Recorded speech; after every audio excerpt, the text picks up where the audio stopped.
Haldwani, Uttarakhand has been on the news for some time now. 4,000 families fear eviction from homes that they have lived in for decades. They've paid various taxes over the years only to face the fear of eviction in the cold weather of January. But Haldwani is just another pit stop in the array of forced evictions across India in the last 5 years. Communities across the nation are getting displaced from their homes in the name of development, beautification, industrialization, etc. According to the report titled Forced Evictions in India in 2019, an unrelenting national crisis by Housing and Land Rights Network HLRN. According to the report, forced evictions of the urban and rural poor and demolitions of their homes occurred across the country in megacities, small cities, towns, and villages. Just in 2019 alone, the Indian state demolished at least 22,250 houses across the nation and evicted over 107,600 people. In 2018, over 200,000 people were forcibly evicted, and in 2017, HLRN, that is Housing and Land Rights Network, found about 260,000 people were evicted from their homes. These numbers are much higher in reality since the communities that are displaced are marginalized and sometimes even undocumented. It becomes the duty of these organizations like HLRN to ensure the plight of these communities are recorded and represented. As these numbers are the findings of only one organization, we cannot expect these numbers to be hard and final. To put the data by HLRN briefly, look at this. From 2017 to 2019, across rural and urban India, on average, about 190,000 people were evicted from their homes every year.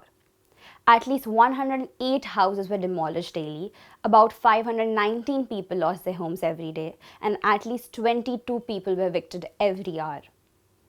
Again, these numbers are the reflection of the report done by just one organization, Housing and Land Rights Network. Imagine the actual numbers when there's always a tendency of underreporting in India. And what about the forced evictions during the pandemic? When doctors, leaders across the globe urged the people to stay indoors, what was the Indian government doing to could not broadcast their plight like the creamy layer of the population can? From the span of March 16th to July 31st, 2020, over 20,000 people were evicted. HLRN recorded 45 incidents of forced evictions across India during the pandemic. These are the states that saw evictions: Telangana, Madhya Pradesh, Orissa, Chhattisgarh, Tamil Nadu, Haryana, Karnataka, Rajasthan, Punjab, Delhi, Manipur, Maharashtra, and Jammu and Kashmir. Look at few of these incidents. In Sedipet, Telangana, authorities demolished 30 homes of Dalit farmers in the middle of the night without any prior notice. The affected farmers reportedly said, "They have taken advantage of the prevailing situation and conducted the destruction in the middle of the night. It is unfair on the part of the officials to render us homeless at a time like this, when there's a fear of coronavirus." Second, Orissa. The Kalahandi Forest Department forcibly demolished homes and destroyed belongings of 32 Kondh tribal families, also without notice. Third, Madhya Pradesh. Madhya Pradesh specifically saw many incidents of forced evictions of tribals and Dalit families over the months of June and July 2020. In Rewa, local authorities demolished 20 houses for the beautification of a pond, rendering daily wage laborers homeless during the pandemic. On July 14th, a Dalit couple in Jaghanpur Chak village of Guna district attempted suicide by consuming pesticide after they were forcibly evicted from their land and beaten by police officials. These forced evictions were happening everywhere, even in Delhi, the nation's capital.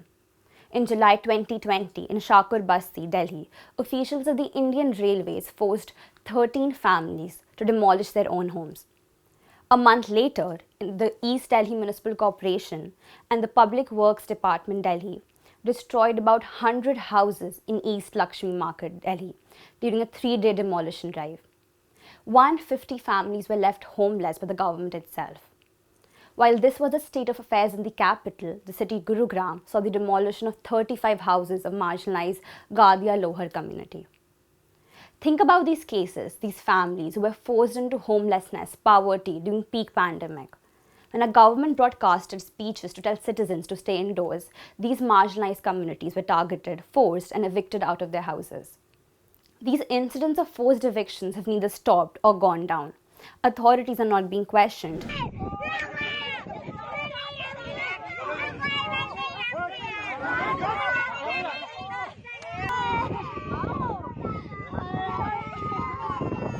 The video you just saw of a Dalit couple from Ghana, Madhya Pradesh, went viral in July 2020 itself. People were outraged, actions were taken. CM Shivraj Singh Chauhan ordered the removal of Guna collector S. Vishwanathan and SP Tarun Nayak. But what about the families affected in Telangana, Tamil Nadu, Maharashtra, Bihar, Madhya Pradesh, Gurugram, and Delhi? The government took these already marginalized communities and rendered them homeless. This has been happening pre-pandemic, during pandemic, and post-pandemic. When will the media start to cover their stories, their plight? These forced evictions are a human rights violation according to the United Nations. UN Committee on Economics, Social and Cultural Rights defined forced evictions in 1997 as permanent or temporary removal against the will of individuals, families, or the communities from their homes or land which they occupy without the provision and access to appropriate forms of legal or other protection. To safeguard Indians from this violation of human rights, the Indian judiciary came out with the right to fair compensation and transparency in land acquisition, rehabilitation, and resettlement act in 2013. It clearly states that this displacement must be carried out peacefully and the adequate provisions must be made for those affected.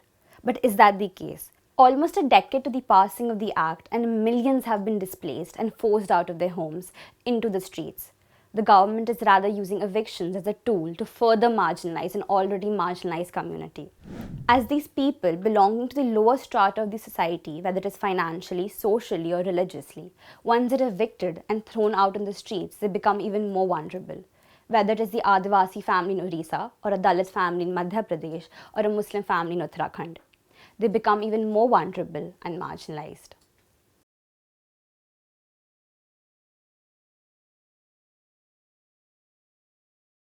To receive instant updates on all videos from The Wire, click the subscribe button and hit the bell icon. Pay to support independent journalism. Click the link in the description and choose the amount you want to pay.